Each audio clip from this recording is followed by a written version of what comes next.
पूरे दिल्ली एनसीआर का। बिल्कुल। तो हमने टारगेट किया कि कस्टमर को कहाँ से बुलाएं। तो हमने क्या किया, हमने पिकअप किया कि हम कनॉट प्लेस में उस समय 20-22 बिल्डिंग जो थी, केजी रोड, बाराखंबा रोड और बाकी जो सर्कल में है, I took a person along with me, we made a corporate team. I used to take a lift and go to the top floor. एक डायरी हाथ में होती थी, वहाँ से नीचे आते थे। वहाँ से नीचे आते थे बाय स्टेयर्स। हर फ्लोर पे जितने भी ऑफिस थे सब में कार्ड देना और एक कंपनी का ब्रोशर देना। That's how we started and picking up the people. UK में भी एक प्रोजेक्ट करने तक की प्लानिंग की, wow. And you will be surprise to know the name, this was with Baba Ramdev ji के साथ। अच्छा जी। जो चंडीगढ़ का प्रोजेक्ट था, उस जमाने में $1 बिलियन का प्रोजेक्ट, चंडीगढ़ सिटी के अंदर वो प्रोजेक्ट था, 126 एकड़ का। चंडीगढ़ हाउसिंग बोर्ड से ऑक्शन में वो लैंड ली एंड 800 करोड़ की वो लैंड थी। अप फ्रंट पेमेंट 550 करोड़ रुपए की फर्स्ट इंस्टॉलमेंट पार्शनाथ ने जमा कराई। वाओ। फॉरेनर्स कभी इंडियन प्रॉपर्टी नहीं बेच सकते, ओनली फैंसीजम है। ये मैं आज तक की लर्निंग बता रहा हूँ आपको। मैंने पार्शनाथ में भी, एमआर में भी इंटरनेशनल सेल्स हेड किया।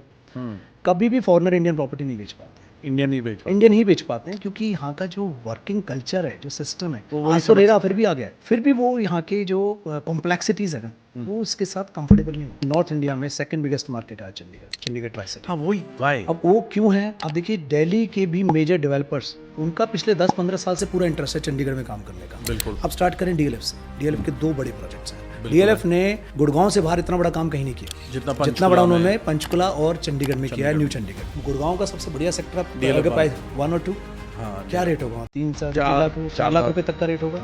चंडीगढ़ के जो मेजर सेक्टर्स हैं, जो प्राइम सेक्टर्स हैं, they match the rate of DLF phase 1 and phase 2। 3.5 lakh रुपए के आसपास, 4 लाख रुपए तक का रेट वहाँ चलता है। जैसे वहाँ पर एक प्रोजेक्ट डिलीवर हुआ था जो यूनिटी और होमलैंड ने किया था। वो प्रोजेक्ट वहाँ का सबसे हाईएस्ट सेलिंग प्रोजेक्ट, रिगेलिया उनका एक नया प्रोजेक्ट है। तो वो 14-15 हज़ार रुपये स्क्वायर फीट पर उन्होंने मार्केट स्टैब्लिश कर लिया।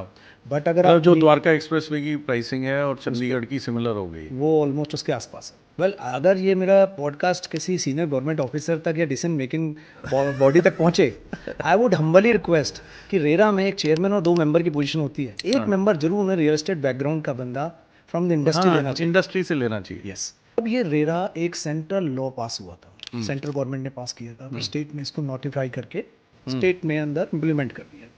तो क्या इसके अंदर ये प्रोविजन गवर्नमेंट को नहीं करना चाहिए कि आप एक रेरा लेकर you are eligible to sell properties all around the country?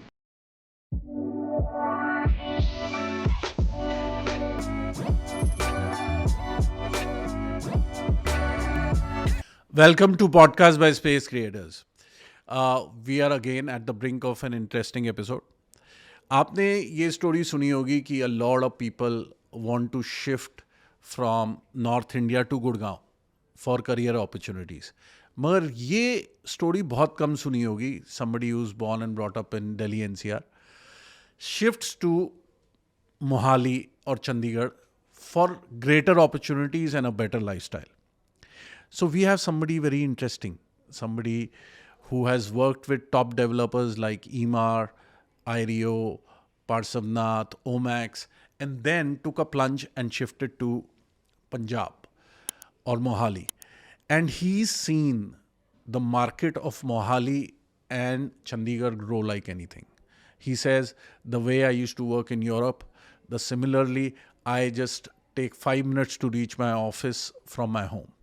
He's saying that 100% Mohali and Chandigarh are the future of Northern India.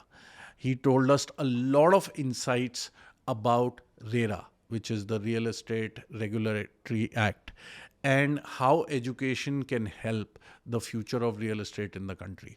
So let's welcome Mr. Rajiv Gupta, CEO, ALC Chandigarh. Welcome, Rajiv ji. Hi, thank you. तो राजीव जी, एक question जब बहुत important हाथ में आता है कि you serve with a lot of large companies and you are born and brought up in Delhi NCR, तो मोस्टली हम जो ट्रेंड देखते हैं दैट इज़ कि mostly people from other states in north India want to shift to after a certain while और beginning of their career to Delhi NCR, and you worked here, you worked in Europe, and then for the last 14-15 years you shifted to Chandigarh and Mohali. Why so? Well, बड़ा interesting रहा है ये जो पिछले 14 साल रहे हैं. First of all, there is no regret. of relocating to a smaller city. Okay. Generally, what I have seen people relocating from smaller cities to bigger cities. But मैंने जो रिवर्स शिफ्ट किया, हाँ.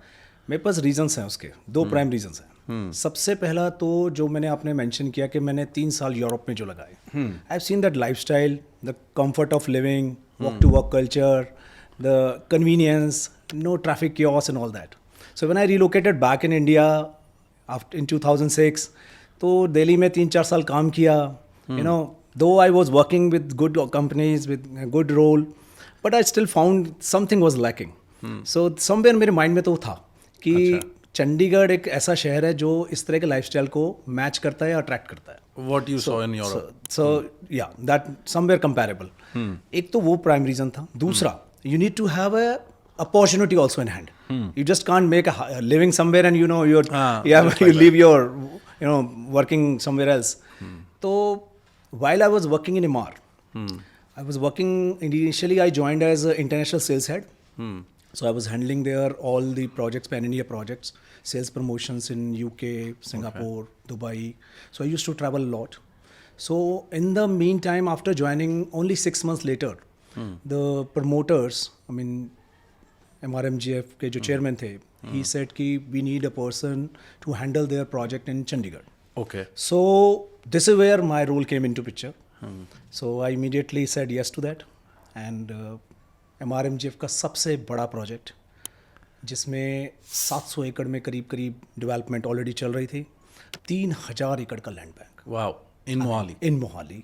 And a couple of cities, Ludhiana, Jalandhar and Amritsar. But primarily, more than 2,500 acres alone in Mohali, our zone. Okay. So I saw a very, very big opportunity. इसके अलावा वहाँ पर सारा चंडीगढ़ से ही दोनों स्टेट्स का, हरियाणा और पंजाब का, दोनों की लाइसेंसिंग ऑपरेट होती है. So I thought this is a good opportunity. I mean, MRMGF, no introduction required. A good opportunity to live in a good city. So I said yes. Wow. And at that time, how old were your? Did you have children at that time? Yes, 2 kids I have. And my wife, she has studied in Punjab University, Chandigarh. She's a topper. Acha, she's from so Chandigarh. Somewhere that connect also worked. Acha. And she's now advocate in Punjab Haryana High Court and a senior politician also. Acha. With BJP. Very nice. Active in Punjab politics. Okay. My son, he is now studying in BITS Pilani Dubai campus. Okay. Doing his computer engineering. So daughter she's younger, studying in Chennai. So you had this advantage. Your wife was from there, so yes, it was. Yes. So where did you begin your real estate career in?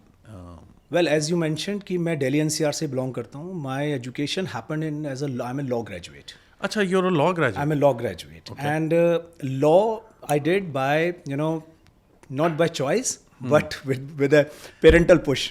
My father wanted me to be a lawyer. He's an advocate. Acha, he's an advocate. He wanted me to be an advocate. So initially I said yes, but gradually after completing law, I felt I meant for something else. Okay. So I joined somewhere, I had this feeling of, meeting new people, traveling and doing something new. Sales में ही करते हैं. So वो sales वाला एक शुरू से ही था अपने mind में. So I joined this company Omax. Okay. Omax straight was your first job. First job and real estate. You can say the first employees also in Omax because Omax ने उस समय Omax used to be a construction company. In 2001 they started taking up real estate projects in Gurgaon. So they were building a real estate team. I happened to meet the promoter Shri Rohtas ji. Brilliant man, visionary man. Even at that time, that's why he became so big.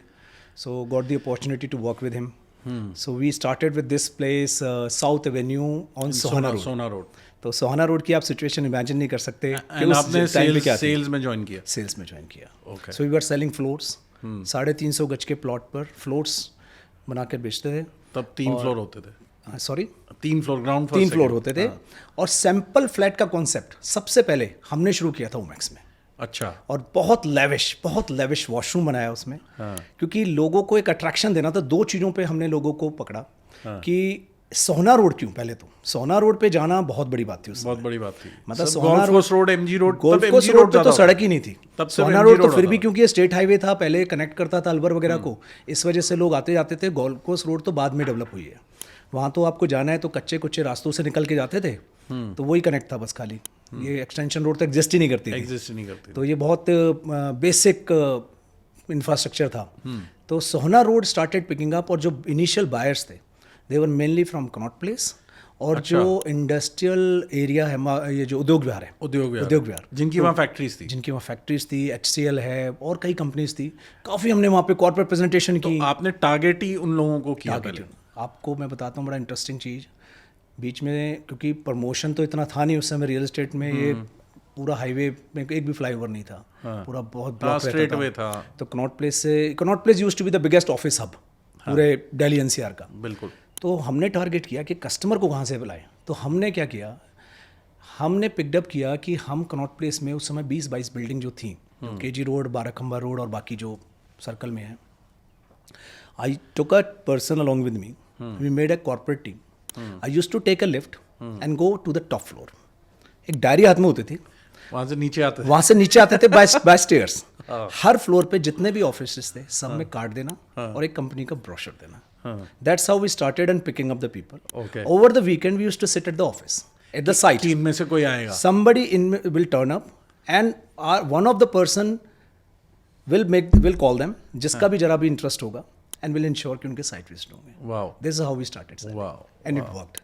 Believe me, it worked. I started surveying like this. जब मैंने office spaces बेचने होते थे तो मैं किसी भी building के टॉप पे चले जाता था खुद ही, और नोट करता था कि किसके आगे सेल या रेंट लिखा हुआ है, राइट, और फिर उनके फ़ोन नंबर्स थे, फिर उनको कॉल करते थे। Brilliant. Wow. So then what happened? Well, work with Omaxe for a good couple of years. फिर बड़ा इनिशियल स्टेज था रियल एस्टेट का, इतना फैंसी नहीं था, इतना ज़्यादा इसमें डायनामिज्म नहीं था जो आज हम देख रहे हैं। वो एक अलग ही लेवल है, it's generation change. So again थोड़ा सा मन में था कि कुछ नया भी करना है, कुछ सीखना है, तो I wanted to have an opportunity जहाँ थोड़ा और सीखने के लिए मिले, so that when I come back to this industry और somewhere whichever industry I work for my rest of my future, my life. So that should have that learning also. So I grabbed an opportunity to work in Europe. Okay. I started in Munich, Germany. Which company was this? It was a telecom operator, Okay. O2 Group. उसका वैसे तो UK based company है, but they had a opening in Munich. So it was an internship initially. 6 months they kept me on internship. Then it was converted into a permanent sales manager role for selling their telecom solutions to Indian operators. India में telecom बड़े boom पे था. Okay. तो उस समय actually telecom बहुत high boom पर था। वो रियल एस्टेट का बूम का टाइम नहीं था, बट वो टेलीकॉम के बूम का बूम था। तो उस समय Reliance Infocom, BSNL, all these Spice, these used to be very big operator, Alcatel, and some while I was working there, तो उस समय तो मेरे लिए पाकिस्तान, बांग्लादेश, श्रीलंका, नेपाल ये सारी मार्केट होती थी, because I was focused on South Asia. Okay. So during that period I used to travel a lot. मैं 1 साल मैंने फिर लिस्बन में काम किया, और करीब 6 महीने Istanbul, Cyprus, Nicosia, Slovenia, Croatia, worked, not just traveled, worked actually in these, in different offices. Okay. That was a lot of learning. Lately in 2006 they transferred me to Mumbai. There was a tie-up. O2 only the same company transferred me to Mumbai. Okay. इनका tie-up हुआ रिलायंस के साथ, Reliance Infocom जो अनिल अंबानी जी का group होता था उस जमाने में, Correct. उनके साथ टाई-अप हुआ. So there was a transfer of technology, the responsibilities. So I was involved in that. So I was working there. They thought you were one of the Indians, so you were transferred. Yes. Okay. I was the only Indian. You were only? Yeah, I was the only Indian. So they had no option. Rather, my wife was pregnant at that time, and they wanted me to be involved. So I shifted immediately, and my son was born in Mumbai only. And then I came somewhere, that real estate का जो पुल है ना, वो आपको वापस बुला लेता है. अच्छा, मैं इंडिया आया ना, मुझे लगा. मैं आपसे पूछने ही वाला था, आप यूरोप में एट दैट टाइम, तो Europe was more sought after than India. India में अपॉर्चुनिटीज कम थी. यस, उस जमाने में तो म्यूनिक में, लिस्बन में you worked in great places. Then how come वापस? तो अगर ये वहाँ म्यूनिक में हुआ तो शायद नहीं आया होता मैं. But it happened in Mumbai में मैं I met mister Pradeep Jain ji, जो पार्श्वनाथ के प्रमोटर हैं. ओके. उनके साथ मुलाकात हुई, एक्सचेंज हुए, कुछ कनेक्ट बने. He was looking for a person to had international sales. अच्छा. Basically, he was coming out for his projects in Pride Asia project in Chandigarh. अच्छा, in Chandigarh. Though the position was based in Delhi, okay, because he had more than 50 projects eight that time. उनका IPO आया था उस जमाने में. हाँ, पार्श्वनाथ का. और इस कंट्री का one of the most successful IPO था रियलिटी सेक्टर का. 65 time over subscribe. Wow. So I found, I mean, the financials are good. The project line is good. 66 projects थे कंपनी के पास. Wow. So I joined that company as an international sales head. So I used to sit at Barakhamba Road. Okay. I was living in Delhi only. 3 years I worked with them. So many things I did with them. So many experiments. Office setup किया London में उनका. यहाँ तक कि UK में भी एक project करने तक की प्लानिंग की. Wow. And you will be surprised to know the name. This was with बाबा रामदेव जी के साथ. अच्छा जी. जी, वहाँ लैंड एक्वायर की. देन सम कुछ वहाँ पर कुछ चैलेंजेस आए. Then the project was called off. So things, lot of things happened. Company did lot of work because IPO was on a high. Lot of funds. So they wanted to divert in overseas market. Then we explored Bahrain market, Dubai market. But 2008-9 में जो slow down आया, हाँ, उससे company थोड़ा सा slow हो गई, backfoot थोड़ा में चली बैकफुट पर आई. कुछ प्रोजेक्ट्स डिले हुए, कुछ चैलेंजेस आए गवर्नमेंट अप्रूवल्स में. बिगेस्ट चैलेंज केम इन चंडीगढ़ प्रोजेक्ट. ओके. जो चंडीगढ़ का प्रोजेक्ट था उस जमाने में $1 बिलियन का प्रोजेक्ट था. चंडीगढ़ सिटी के अंदर वो प्रोजेक्ट था, 126 एकड़ का. चंडीगढ़ हाउसिंग बोर्ड से ऑक्शन में वो लैंड ली थी. एंड 800 करोड़ की वो लैंड की. अप फ्रंट पेमेंट 550 करोड़ रुपए की फर्स्ट इंस्टॉलमेंट पार्श्वनाथ ने जमा कराई. Wow. And that were the financials. और उसके ऊपर $1 बिलियन का प्रोजेक्ट प्लान था. एक्सेलेंट. जिसमें मतलब all the celebrities you can name. First launch में ही हमने बड़े बड़े सेलिब्रिटीज़ को प्रोडक्ट दिया. It was a residential project. Abhinav Bindra ने उस समय गोल्ड मेडल जीता था. हाँ हाँ. तो he also took an villa there. उस जमाने में 18 सेक्टर जो प्रोमिनेंट सेक्टर है चंडीगढ़ में, वहाँ पर 500 गज का जो चंडीगढ़ में जो कनाल चलता है ना, वो 500 गज की कोठी होती है. 500 गज. उसका जो रेट होता था उस जमाने में, वो होता था 3 से 3.5 करोड़ रुपए की. कोठी ले लो, प्लॉट ले लो, 60,000 3 साढ़े 3 करोड़ 60,000 रुपए का रेट होता था. 6 करोड़ 30 लाख रुपए में हमने लॉन्च किया. And we sold it. 1 BHK 2 BHK launch किए हमने. 60 लाख रुपीज़ का 1 BHK एंड 1.25 करोड़ रुपए का 2 BHK. उस जमाने 2007 में we sold it. Good sales. But कुछ चैलेंजेस आए, कुछ CH वहाँ के कुछ एनवायरमेंट इश्यूज, कुछ the PIL were filed by some people in Chandigarh की एनवायरमेंट इश्यूज हैं या कुछ अप्रूवल इश्यूज हैं. CHB को कुछ चैलेंजेस थे. तो फाइनली वो प्रोजेक्ट स्क्रैप हो गया. स्क्रैप हो गया. कुछ कंस्ट्रक्शन शुरू हो गई थी बट प्रोजेक्ट स्क्रैप हो गया. तो उसी दौरान में ये स्लो डाउन भी आया था. तो वो एक बड़ा रीज़न था. बट पार्श्वनाथ में मज़ा बढ़ाया. इनकी इंटरनेशनल टीम इतनी ज़बरदस्त बनाई. 50 से ज़्यादा international channel partner I brought on board in Parshvanath. Auckland से लेके वैंकूवर तक I did not leave a single city जहाँ मैं गया नहीं. वहाँ पे चैनल पार्टनर नहीं अपॉइंट किए, जहाँ रोड शो नहीं किए. Mostly channel partners Indian appoint करते थे. All Indians. अच्छा, ऑल इंडियन. फॉरेनर्स कभी इंडियन प्रॉपर्टी नहीं बेच सकते. ओनली फैंसीजम है ये. मैं आज तक की लर्निंग बता रहा हूँ आपको. मैंने पार्श्वनाथ में भी, MR में भी इंटरनेशनल सेल्स हेड किया. कभी भी फॉरेनर इंडियन प्रॉपर्टी नहीं बेच पाते. इंडियन ही बेच पाते. इंडियन ही बेच पाते हैं क्योंकि यहाँ का जो वर्किंग कल्चर है, जो सिस्टम है, आज तो रेरा फिर भी आ गया है. फिर भी वो यहाँ के जो कॉम्प्लेक्सिटीज़ है ना, वो इसके साथ कंफर्टेबल नहीं हो पाते. वो कहीं ना कहीं चैलेंज आता है. तो उन 50 चैनल पार्टनर्स को वन टाइम पर इंडिया भी इनवाइट किया to show all the projects. यहाँ से चार्टेड फ्लाइट रखी उनको चंडीगढ़, इंदौर, ऑल दिल्ली NCR, ओबरॉय दिल्ली में ठहराया. उनके लिए learning seminars, interaction with the management, उनकी सब कुछ special team, the relationship manager, the way you work in the bank, all were done. I mean, I think this was the first time I did it at that time in 2007. I did that. तो बड़ा अच्छा रहा उससे. बड़ा lot of Then that is the time you moved to EMA. No, 2009 में जब ये पूरा काफ़ी कॉम्प्लेक्सिटीज़ आ गई थी. सो एक नया नाम मार्केट में साउंड आनी शुरू हुई थी. तो आयरियो ग्रुप का. Indian real estate opportunity. Yes. Actually कोई जानता ही नहीं था. आयरियो लॉन्च से मैं 6 महीने 8 महीने पहले ज्वाइन कर गया था आयरियो. अच्छा. हाँ, आयरियो लॉन्च हुआ है उसके से 6 महीने पहले मैंने ज्वाइन कर लिया था. ओके. और we did all the planning. वहाँ पर उस समय सेल्स डायरेक्टर होते थे Varun Khanna ji. Dynamic person, very good personality, very good. He was my neighbor at that time. Wow. Same building. उन्होंने बड़े इंटरेस्टिंग और बड़े ही डायनामिक चीज़ों में एक्सपेरिमेंट करने वाले उनके साथ काम किया. पहला प्रोजेक्ट लॉन्च किया ग्रैंड आर्क. सबसे पहले तो मार्केटिंग कैंपेन जो बनाई, तब that was in Gurgaon, then you were selling Gurgaon. Yes, तो वो गुड़गांव में काम किया उस समय, ग्रैंड आर्क लॉन्च किया, मैसिव सक्सेस।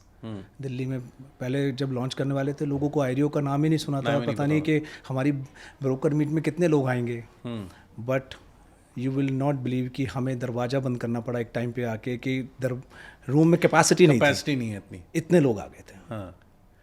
तो the sound was massive, it worked like magic and it sold like बिल्कुल जैसे कि बहुत फास्ट बिका।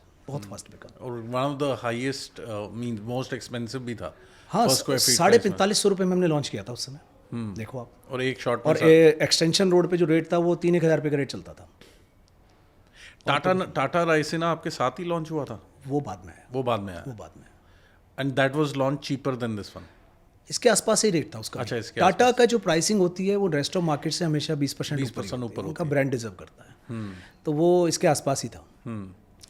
फिर हमने सेकंड प्रोजेक्ट लॉन्च किया अपटाउन तो उससे भी डरते लॉन्च किया क्योंकि उस पर तो अप्रोच ही नहीं थी। 3,800 रुपीज़। अच्छा। जबकि आप सोचो double glaze windows, VRV cooling, new concept Ireo के आपने डिज़ाइन देखे हुए हैं, दे डू सम इंजीनियरिंग। 20-22 हज़ार रुपये का रेट है अभी, आज होगा बिल्कुल। तो 3,800 रुपये पे लॉन्च किया। दैट अगेन तो 7 टाइम्स हो गया। हाँ, बहुत अच्छा चला वो भी। फिर हमने तीसरा लॉन्च किया भाई अब कुछ नया। आईरियो का अगेन वो था कि कुछ नया देना है मार्केट में, तो विक्ट्री वैली टॉलेस्ट टावर लेके आना। विक्ट्री वैली की प्लानिंग के टाइम पे अब लोगों को 50वें फ्लोर का इमेजिन भी तो कराना था ना, कि 50वें फ्लोर से दुनिया कैसी दिखती है। तभी हाई राइज तो थे नहीं, सारा इतने तो थे नहीं, तो बैलून से ऊपर जाके प्रॉपर शूट किया गया। हाँ, दिखाने के लिए ऐसे दिखता है। उस टाइम में वो that time was not for these drone technology and all that, so it work like that. Again उसने बड़ा अच्छा beautiful landscape and it again was a massive success. उसके बाद तो फिर आईरियो की जर्नी सबको पता है, how they probably one of एक टाइम ऐसा आया था, they were the top guys. I mean they were looking at becoming probably one of the top company in the country also. उनके जो सेल्स नंबर्स थे, जो आर्किटेक्चरल फीचर्स थे projects के, वो बोलते थे। Then you shifted to EMARC. Yes, actually EMARC में अगेन अब यहाँ पर आईरियो तो बहुत अच्छा कर रहा था, बट फिर भी मैं चला गया था कहीं ना कहीं। एक मुझे कनेक्ट बेटर फील हो रहा था। मैं दिनेश जी को जानता था, एमआर में ना एक दिनेश जैन जी होते थे, डीजे के नाम से बड़े मशहूर हैं। करेक्ट। बड़े रिलेशनशिप वाले बंदे हैं, यारों के यार कहते हैं उनको, और बड़े socially active and lot people जो उनको जानते हैं। I think influential in getting EMAR MGF together. तो वो बड़े मतलब मेरे लिए तो बड़े भाई का दर्जा था उनका, तो उनकी बात ना कहना भी मेरे लिए बड़ी बात थी। तो ही सेड के let's work together, so I couldn't say no. Okay, so I joined EMAR MGF that time 2010 as an international sales head. Okay, again international as international sales head. तो इनके जो भी पैन इंडिया प्रोजेक्ट्स थे, तो उसमें सबसे पहला task उन्होंने मुझे दिया कि लंदन में ऑफिस सेटअप करना है। दुबई में EMAR का ऑफिस ऑलरेडी था, बट वहाँ भी EMAR MGF की एक डेस्क सेटअप करनी है। तो 3 सिटीज़ में हमने ऑफिस सेटअप किया immediately, London, Dubai and Singapore.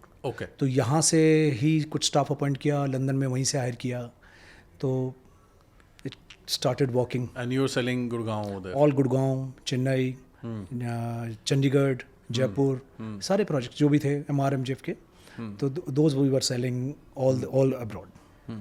So this is the point where you shifted to Mohali.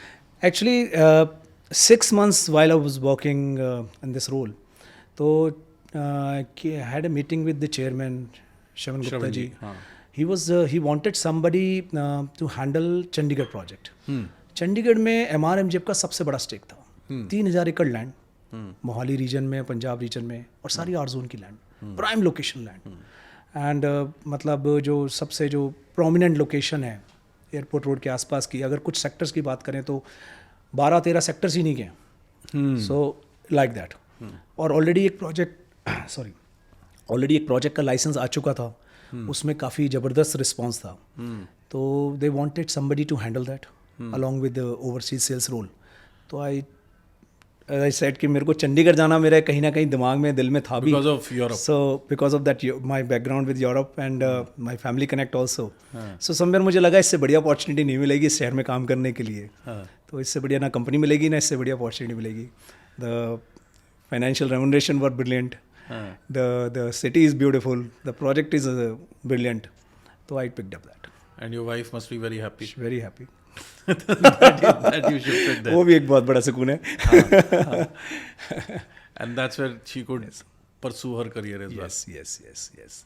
That's so great. So good, brilliant. I spent almost 7 years with the RMGF group. और brilliant. मतलब I worked in all phases of the real estate development. मुझे लगता है कि शायद जो सीख सकता था बहुत कुछ सीखा वहाँ पे. Sales was just a part.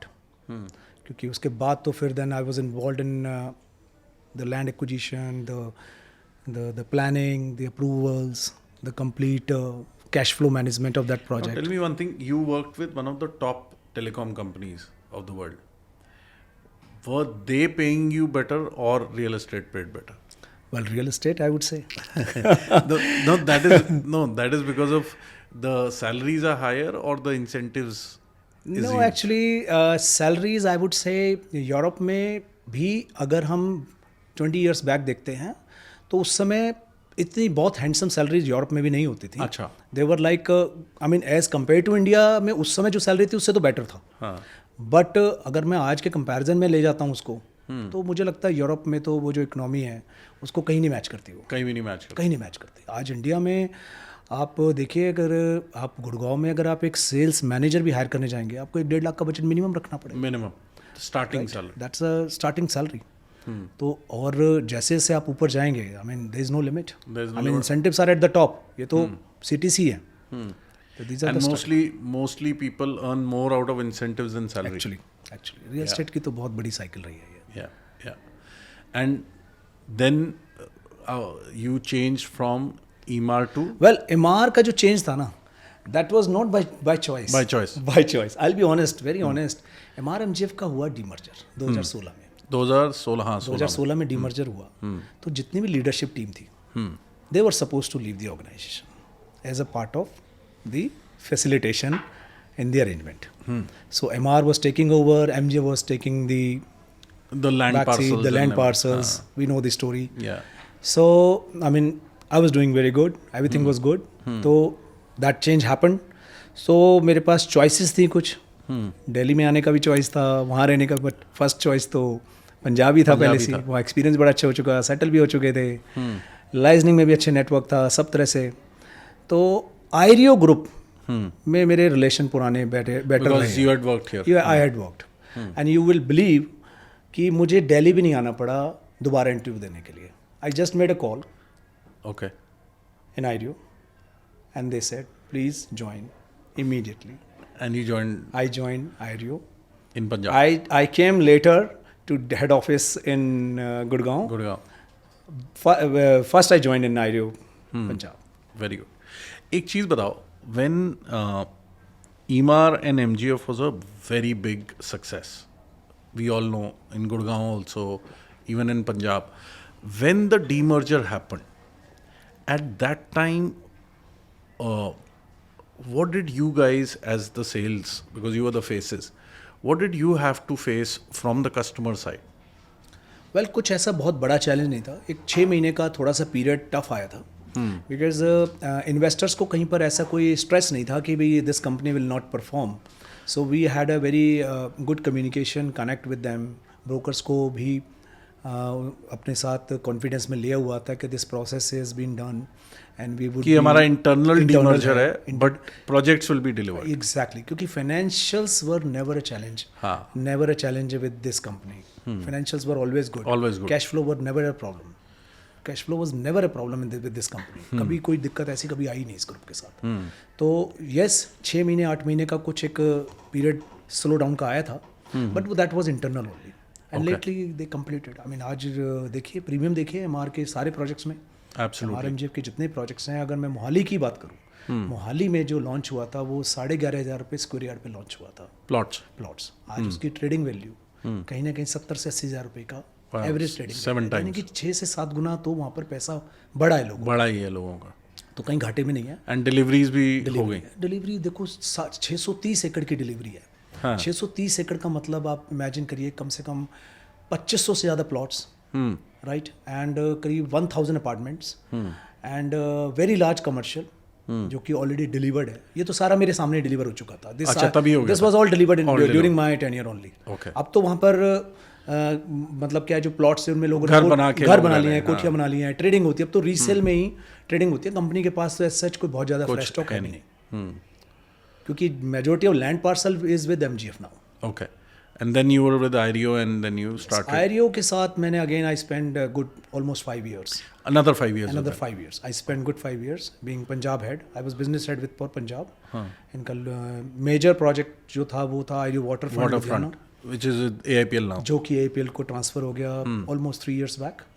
तो वो ट्रांसफर पूरा उसका That was one of the largest townships of that area. 3 सबसे बड़ी टाउनशिप रही है पंजाब की, and I happen to work with all 3। All 3. सबसे बड़ी तो थी मोहाली हिल्स MRMGF की। सो 7 years I was head of that project. Second was this Ireo waterfront, and third इससे सबसे पहले थी वो थी प्राइड एशिया, जो कि चंडीगढ़ में था। वो इनकी जो मैंने बताया, जो पार्श्वनाथ का था, $1 billion का project. Okay. So I was lucky enough to work on all 3. All 3. Lot of learnings.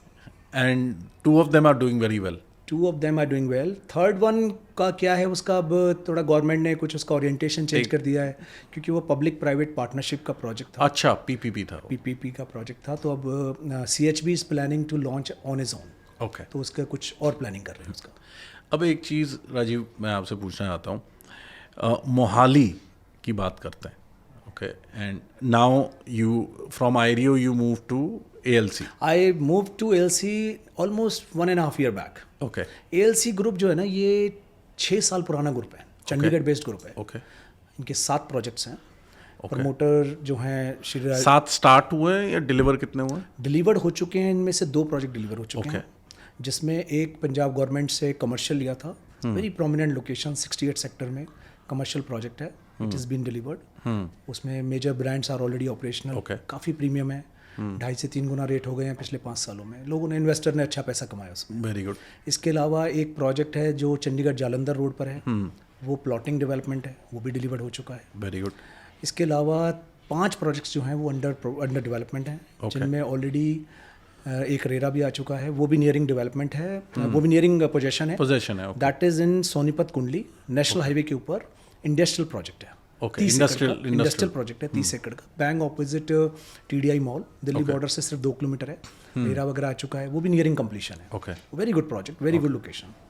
और इसके अलावा 4 प्रोजेक्ट्स हैं जो ऑपरेशनल हैं, जिनमें एक और अगेन पंजाब गवर्नमेंट से लिया हुआ है, वो भी अंडर प्लानिंग और डेवलपमेंट में चल रहा है।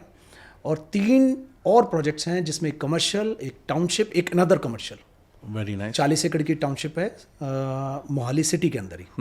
और एक प्रोजेक्ट हमारा आने वाला है मशोबरा में, जो कि near Shimla. Okay, that is holiday homes. वो हॉलिडे होम्स है, उसमें किसी टॉप ब्रांड के साथ हमारा अभी डिस्कशन चल रहा है।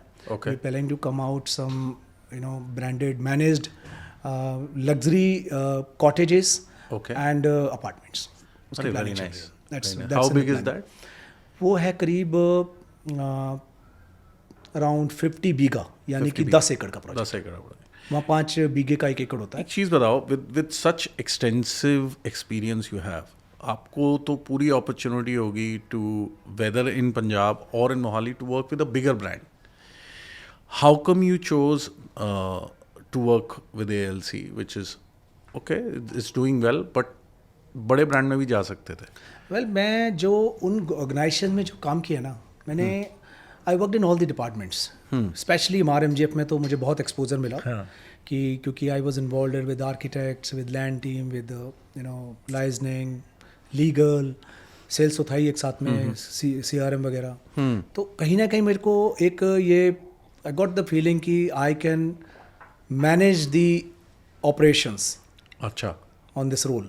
So I was looking for such a role, which I found with ALC. Okay. Because now I'm heading all these departments, so I'm involved in the complete strategy planning, all the departments as I mentioned. So puri from picking up the land up to delivery. CEO has everything. So that says everything. So very interesting role. I'm enjoying this role.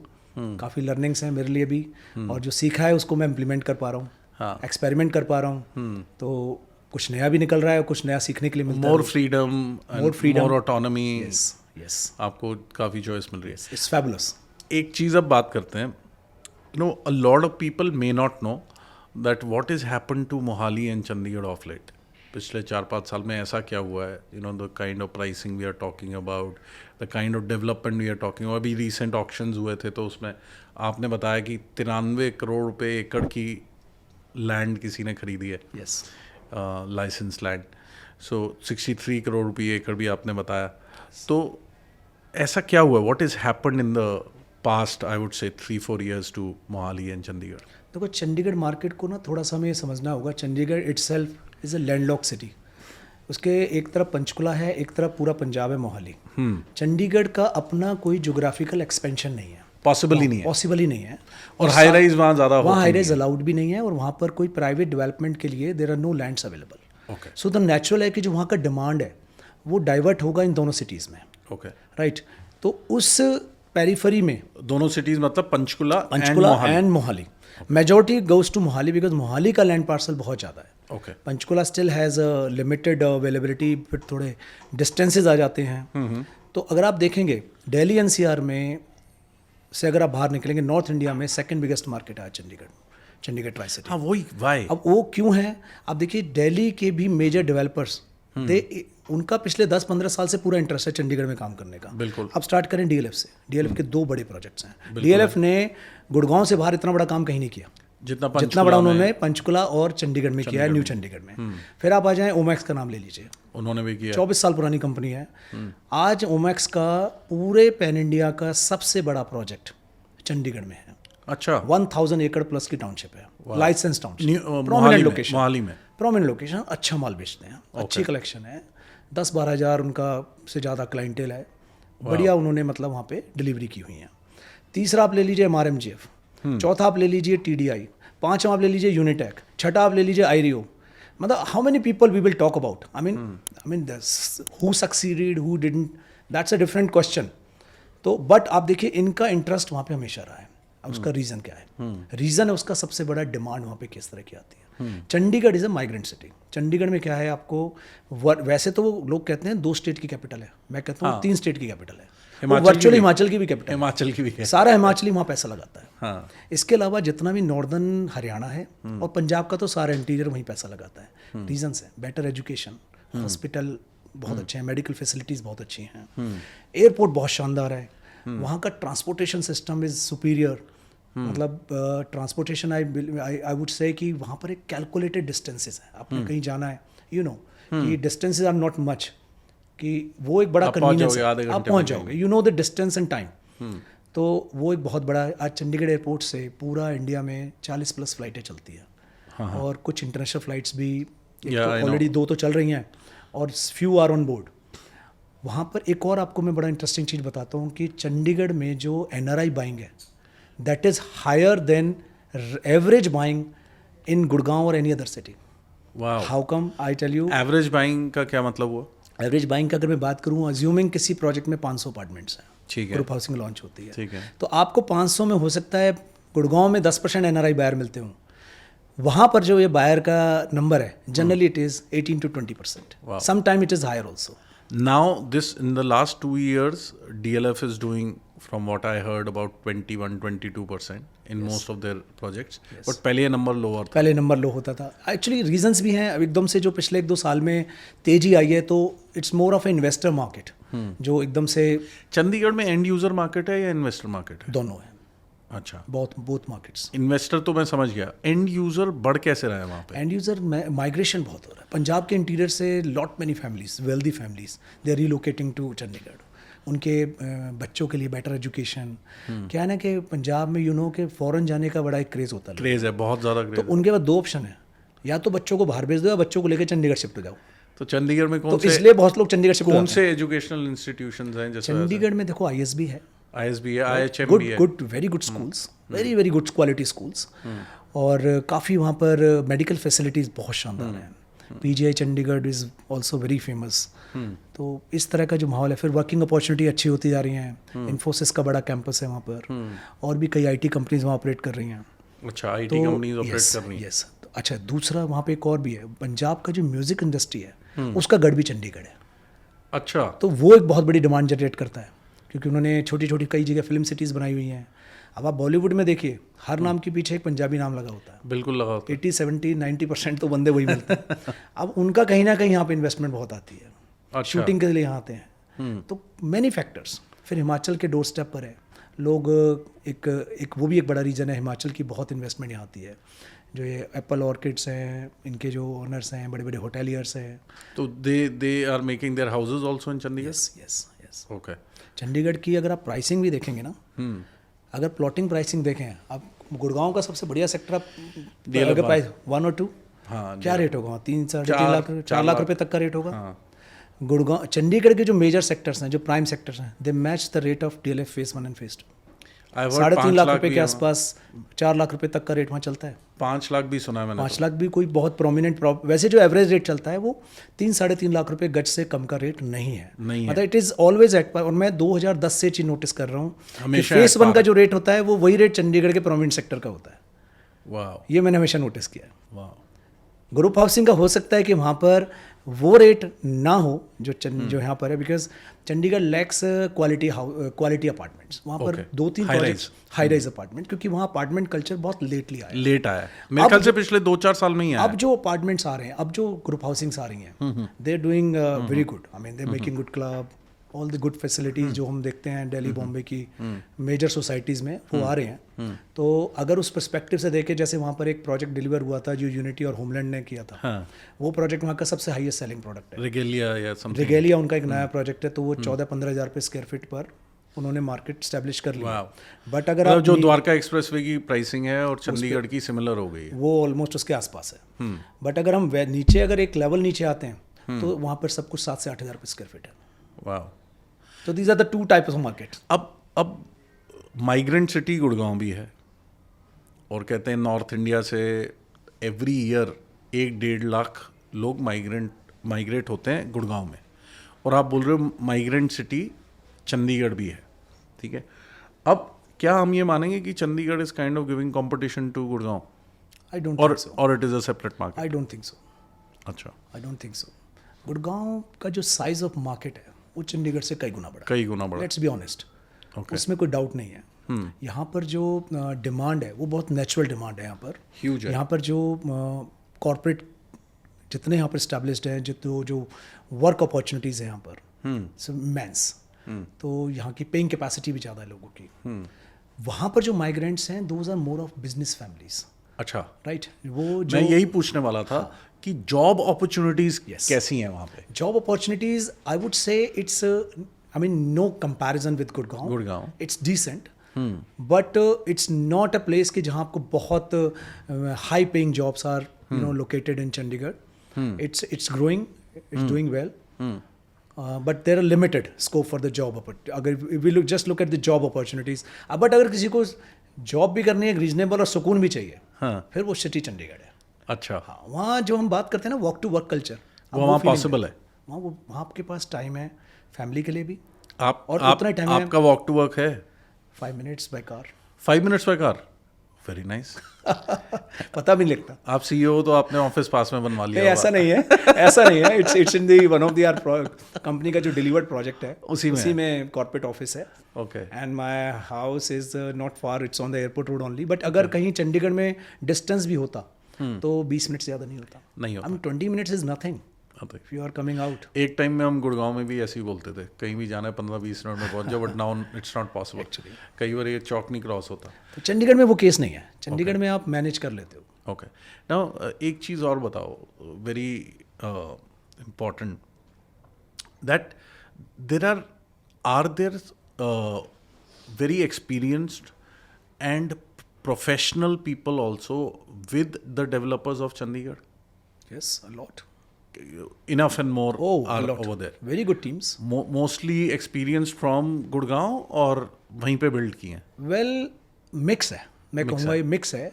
अब क्या है कि चंडीगढ़ की जो market है ना, Chandigarh market में जो डोमिनेंट प्लेयर्स रहे हैं, वो रहे हैं लोकल प्लेयर्स। जो दिल्ली से डेवलपर्स ने वहाँ काम किया है, रीजनेबल काम उन्होंने किया है। DLF ने अच्छा किया है, MR ने अच्छा किया है, और भी कुछ ओमैक्स ने बहुत अच्छा किया है। बट इन्होंने जनरली लोगों को यहीं से एम्प्लॉय किया था। बट जो लोकल डोमिनेंट प्लेयर्स है, अब उनका जो साइज़ है वो उनसे ज़्यादा बड़ा हो चुका है। अगर मैं उन मार्केट्स में आज बात करूं तो largest players are the local developers. तो उन्होंने काफ़ी हायरिंग जो की है वो दिल्ली से भी हायरिंग की है और काफ़ी उन्होंने इंटरनेशनल आर्किटेक्ट्स उन्होंने अपने साथ एंगेज किए हैं। अब उनको मैनेज करने के लिए they need professional people. So अब ALC ग्रुप की भी बात करें, it's a local player but dominating काफ़ी मार्केट में बहुत बड़ा मार्केट शेयर हम ले चुके हैं। And we have people working with us. I mean the president sales from Omax, Irio is our sales director, and architect, the design head is from MR, the government sanction head is from MR. So this level of team we have built. So actually not really the case. I mean they had good experience with me in past, but the point of view that they need to see the opportunity also with the developer, एक long term opportunity. तो है market में काफ़ी professional लोग developers के साथ जुड़े हुए हैं। करेक्ट।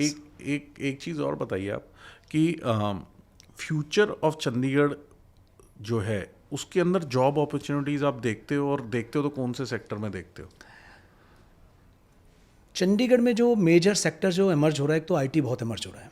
IT क्योंकि गवर्नमेंट, पंजाब गवर्नमेंट का काफ़ी फोकस है, पंजाब गवर्नमेंट का भी और पंचकुला में हरियाणा गवर्नमेंट का भी। इन्होंने वहाँ पर IT सिटी ही डेवलप की है पूरी। अच्छा, कहाँ? तो चंडीगढ़ में? चंडीगढ़ में एयरपोर्ट रोड के साथ ही। तो वहाँ पर काफ़ी इन्होंने लैंड एक्विजिशन की और उसके बाद प्लॉट्स लॉन्च किए हैं। कमर्शियल इन्होंने ऑक्शन जो किए, इनकरेज किया उनको, बहुत इनकरेज किया है, पंचकुला में भी और मोहाली में भी। तो दोनों जगह पर। इसके अलावा मेडिसिटी में, वहाँ मेडिकल में बहुत अपॉर्चुनिटीज़ हैं। I mean this is one of the biggest field, क्योंकि वहाँ पर एक एक्सक्लूसिव मेडिसिटी बन रही है। वहाँ पे टाटा बहुत बड़ा वहाँ पे अपना सेटअप कर रहा है, and many more big hospitals are coming. और थर्ड, वहाँ पे एक बहुत बड़ी एक जो इंडस्ट्री है ना, वो हम हाई कोर्ट को भी एक बहुत बड़ी इंडस्ट्री मानते हैं। किसको? हाई कोर्ट को भी। High court, Punjab and Haryana high court जो है। अच्छा, तो law, Punjab and Haryana high court है, वो बहुत बड़ी अपॉर्चुनिटी है लॉयर्स के लिए, यंग एस्पिरेंट्स के लिए जो लॉयर्स बनना चाहते हैं। 10,000 से ज़्यादा एडवोकेट्स हैं उसमें। Wow, just imagine the number. And this is probably third largest high court in the country, third largest, जिसका इतना बड़ा वॉल्यूम है बिजनेस का, not I wouldn't say business का, जिनका जो केस वॉल्यूम है, जो प्रोफेशनल्स हैं। आई मीन द जनरली आप देखेंगे काफ़ी सीनियर जजेस are generally promoted from Punjab and Haryana high court to supreme court also. Okay Rajiv, what are the biggest challenges you faced in your career, especially in real estate? Well, real estate में तो आपका real estate में ही रहा है ना state, तो उसमें सबसे बड़े चैलेंजेस क्या? मुझे ना चैलेंजेस लगा समवेयर, सच कुछ बड़ा चैलेंज मुझे लगा नहीं। अगर मैं पर्सनल लेवल पे कहूँ तो मेरे लिए कोई चैलेंज नहीं था, बट मुझे कहीं ना कहीं डिस्कनेक्ट लगा कि जो रेरा की कॉम्प्लेक्सिटीज़ हैं, मुझे डिपार्टमेंटल चैलेंज लगा। अच्छा, जैसे मुझे देखो, आप डेवलपर का कितना भी अच्छा इंटेंशन हो, right, but he also some level कहीं ना कहीं वो गवर्नमेंट की पॉलिसीज से अफेक्ट होता है।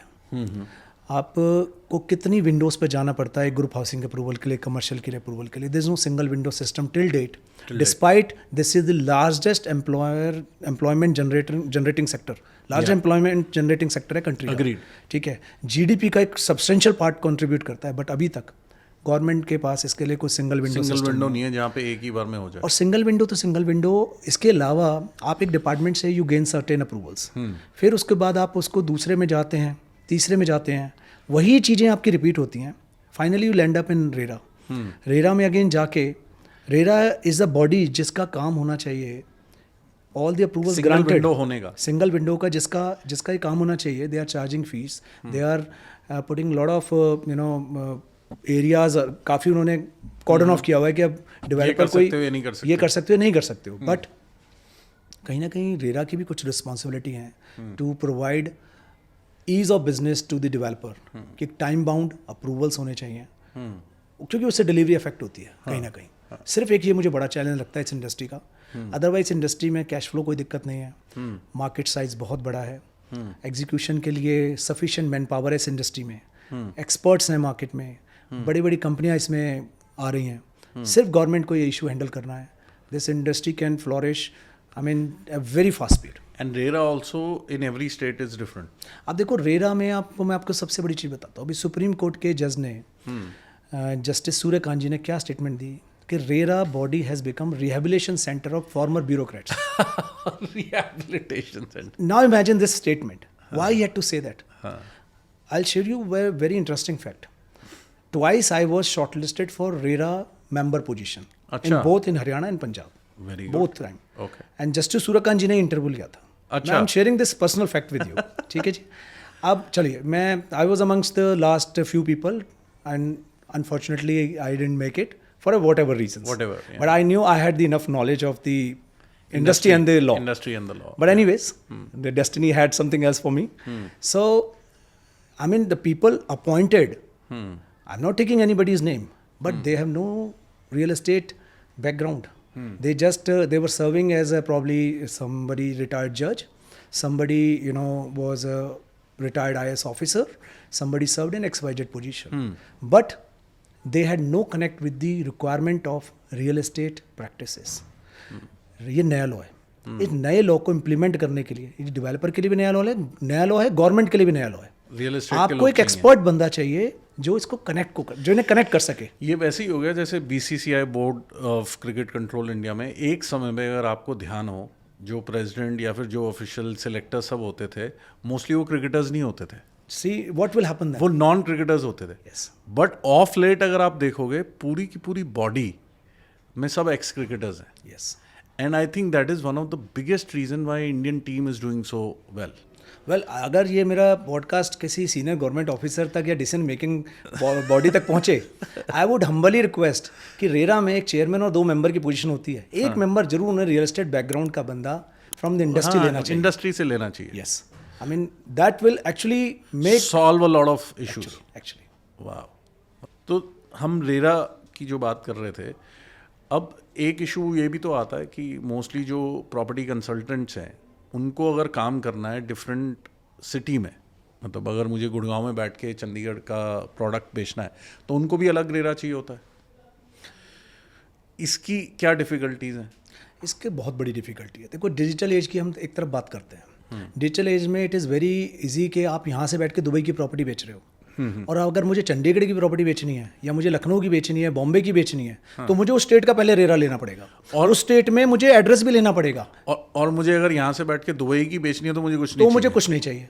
अब आप ये चीज़ बताएं, ये कहाँ से जस्टिफाइड है?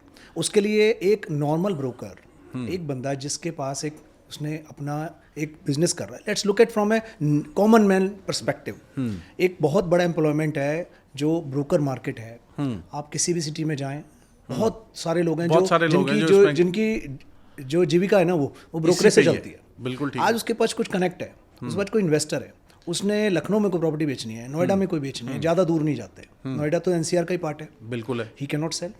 जब दिल्ली की भी नहीं बेच सकता, वो गुड़गांव में रहता है, नहीं बेच सकता. क्यों? अगर बेचना है तो पहले रेरा लीजिए, नहीं तो उसे ब्रोकरेज नहीं मिलेगी, वो रजिस्टर्ड एजेंट नहीं है. जब ये रेरा एक सेंट्रल लॉ पास हुआ था, सेंट्रल गवर्नमेंट ने पास किया था, फिर स्टेट ने इसको नोटिफाई करके स्टेट में अंदर इम्प्लीमेंट कर दिया. तो क्या इसके अंदर ये प्रोविज़न गवर्नमेंट को नहीं करना चाहिए कि आप एक रेरा लेकर you are eligible to sell properties all around the country? Because I mean the law remain same. जो उसके मॉडल्स हैं, जो स्टैंडर्ड ऑपरेटिंग प्रोसीजर है, वो तो अवेलेबल है. वो तो वेबसाइट से भी आप डाउनलोड कर सकते हैं. मतलब आप ये सोचो कितनी अजीब चीज़ है कि अगर मुझे यहाँ बैठ के दुबई की प्रॉपर्टी बेचनी है, मैं आज बेच लूँ. यस. मुझे चंडीगढ़ की मतलब मोहाली की प्रॉपर्टी बेचनी है तो मैं पहले जाके पंजाब का रेरा लूँ. नॉट ओनली पहले रेरा लीजिए, उसकी एक फीस होगी, वो जमा करिए, वहाँ पर एड्रेस लीजिए. आप सेपरेट कंपनी फॉर्म करिए. There are so many complexities. And again I come back to the topic. इसीलिए मैंने कहा था कि रियल एस्टेट बॉडी के अंदर, रेरा के अंदर एक एक्सपर्ट गवर्नमेंट को जरूर इस इंडस्ट्री से डालना चाहिए. भले वो नॉमिनेट करके डालें, भले ही वो किसी और पर्सपेक्टिव से डालें, जो एक एक्सपर्ट हो, जो उस सिस्टम को 20 साल का एक्सपीरियंस हो, जिसको हाँ जिसका एक 15-20 साल का तजुर्बा, अच्छा इस इंडस्ट्री में काम किया हुआ, इस इंडस्ट्री के चैलेंजेस को समझे, इस इंडस्ट्री के अपॉर्चुनिटीज़ को समझे, कहाँ पर कॉम्प्लेक्सिटी आती हैं, उसको ईजी करे. Simple is that. Very necessary. एक और चीज़ की बात करते हैं. You said that our industry is one of the largest employers. So but when we talk about education, formal education, engineering की एजुकेशन है, मेडिकल की एजुकेशन है, कोई भी आप लॉ की एजुकेशन है, मगर रियल एस्टेट सेक्टर के जब हम कोर्सेज की बात करते हैं तो रियल एस्टेट सेक्टर के कोर्सेज बहुत लिमिटेड उसमें और बहुत हाईलाइटेड भी नहीं है। होटल मैनेजमेंट की एजुकेशन है, बल्कि उसके तो पूरे इंस्टीट्यूट्स हैं। तो इसके बारे में आपको क्या लगता है कि आगे कुछ फॉर्मल एजुकेशन आ रही है? एज सच अभी गवर्नमेंट ने कोई डिग्री कोर्सेज अपने सेल्फ तो स्टार्ट नहीं करे, जैसे कि इंजीनियरिंग कोर्सेज हैं या बिजनेस मैनेजमेंट कोर्सेज हैं। रियल एस्टेट में भी a small topic inside that. Okay, but जो जितनी ये इंडस्ट्री इजी लगती है ये उतनी इजी नहीं है। It is a very complex industry. इसके अंदर इवन काफ़ी सेल्स के बंदों को ये भी नहीं पता होता कि एरिया कैलकुलेशन कैसे होती है। करेक्ट। आप उनसे पूछेंगे कि सुपर एरिया या कारपेट एरिया या built up area, many people won't even able to tell this. आप इमेजिन करिए वो एक अपार्टमेंट किसी को बेच रहा है, करोड़ों रुपए की, लाखों रुपए की इन्वेस्टमेंट किसी की करा रहा है। एक आम आदमी से आप क्या एक्सपेक्ट करते हैं to know all this? He should be trained enough to explain all this, कि इस सारे के बारे में एक फॉर्मल एजुकेशन अगर गवर्नमेंट इंट्रोड्यूस करे। इवन जो ये रेगुलेटरी बॉडीज हैं, even RERA type of body, देखो ऑल्सो इंट्रोड्यूस। आप इमेजिन करिए, रेरा आपके लिए कंपलसरी है अगर आप एज ए ब्रोकर काम कर रहे हैं। करेक्ट। बट अगर एक बंदा डेवलपर के लिए काम कर रहा है, बेच रहा है वो प्रॉपर्टी, वो भी तो वही काम कर रहा है, वो भी तो वही उसके लिए कंपलसरी नहीं है। उसको नॉलेज कम है, उसको नॉलेज नहीं है। ब्रोकर के पास तो, चैनल पार्टनर के पास तो, उसने तो इतना इंडस्ट्री में 20 साल से 10 साल से हजारों तरह की प्रॉपर्टी बेची है, डिफरेंट डेवलपर्स के साथ काम किया, पूरा एक्सपीरियंस है, फिर भी उसको रेरा चाहिए। बट यहाँ पर एक untrained person who just happen to be in the industry is selling the property without any formal education, without any certification. तो इस तरह की चीज़ पे भी अगर ध्यान दिया जाए, मुझे लगता है ये इंडस्ट्री और बेटर हो सकती है और ये बेटर इस चीज़ को कर सकते हैं, फॉर्मलाइज कर सकते हैं। जैसे इसमें एक और चीज़ आती है, when we go to a 5 star, mostly the staff which is working over there is all from hotel management institute. तो उनका आपको वेलकम करने का तरीका, उनका आपका ऑर्डर लेने का तरीका, उनका आपको सर्व करने का या आपकी किसी क्वेरी या किसी इशू को हैंडल करने का तरीका, इवन फोन उठाने का तरीका इज एक्सेप्शनल, पूरा हॉस्पिटैलिटी वाला होता है। यस, ठीक है। अब यही अगर एक रियल एस्टेट इंस्टीट्यूट हो जो कि प्रोफेशनल्स को ये ट्रेन करे, यहाँ पे तो लोग आए, कुछ भी किया हुआ है, अगर MBA किया हुआ है, कुछ किया हुआ है, और सीधा सेल्स करना शुरू हुआ, उनको पता ही नहीं है। ये बहुत बड़ा चैलेंज है। तो एक बात बताओ, अगर किसी को रियल एस्टेट में करियर बनाना है राजीव जी, तो वो कहाँ से स्टार्ट करे? वेयर शुड, और उसके बाद एजुकेशन भी नहीं है, उसने कुछ भी एजुकेशन कर ली।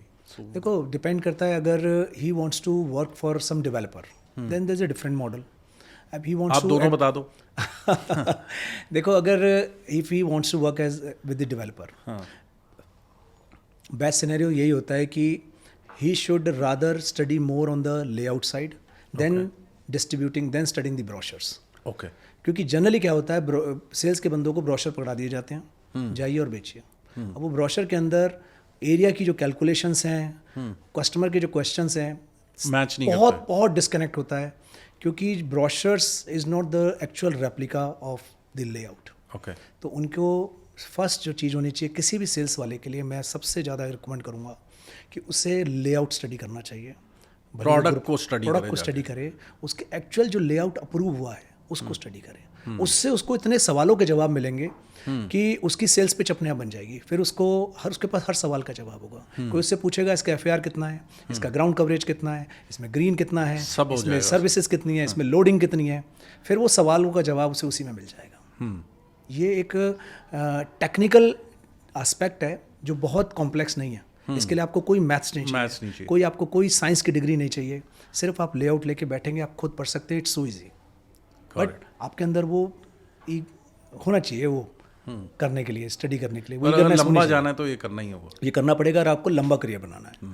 ठीक है जी। दूसरा, अगर हम चैनल पार्टनर्स की बात करें, चैनल पार्टनर्स को देखो, इस इंडस्ट्री में हमारे लिए ट्रस्ट से बड़ी कोई चीज़ नहीं है। ठीक है। इट इज़ नॉट कि आपने किसी को बस कहते हैं ना कि गंजे को कंगी बेच दो। आई नेवर से कि गंजे को कंगी बेचो, कल को ज़रूरत ही नहीं है। इस तरह की सिनेरियो में जाना मैं कभी रिकमेंड नहीं करता।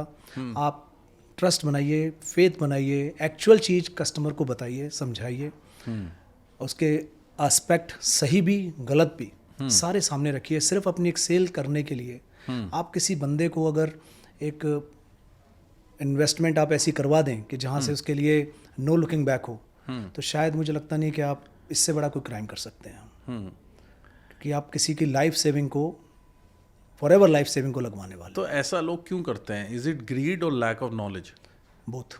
The number one factor is greed and second is lack of knowledge. तो एक चीज़ तो आप, greed is your behaviour, greed is nothing कि जो आपको कहीं से सीखना है या हटाना, ये तो आपका मन विश्वास है कि आपके लिए क्या सही है क्या गलत है, कि आपकी क्या रिक्वायरमेंट्स हैं, वो कैसे आप फुलफिल करना चाहते हो। दूसरा है नॉलेज। नॉलेज तो आपको गेन करनी पड़ेगी अगर आप किसी भी इंडस्ट्री में हो। आप किसी एयर होस्टेस को तो नहीं कहेंगे आप हवाई जहाज उड़ा दो, आप उसके लिए आपको पायलट ही चाहिए, करेक्ट, आपको एक्सपर्ट ही चाहिए। तो अगर आपको हवाई जहाज उड़ाना है, अगर आपको वो ड्राइविंग सीट में आना है, तो नॉलेज तो गेन करनी ही पड़ेगी। You have to be ethical, you have to gain knowledge also. Both things are equally important. Yeah. So, one of the reasons of our starting this podcast and not talk about marketing and talk about different aspects of real estate is not only for the viewers or investors, I would say. It is also for people who work. Yes. That's why we get experts like you on board, so that your knowledge is very useful for people who listen to this podcast, because we keep getting many comments or feedback mail where they value senior professionals like you speaking on various topics, and this was very useful, and especially what you spoke about Chandigarh. I'm sure viewers will have a different view of the Tri-City now. It's a beautiful city. I mean, its name says city beautiful. City beautiful.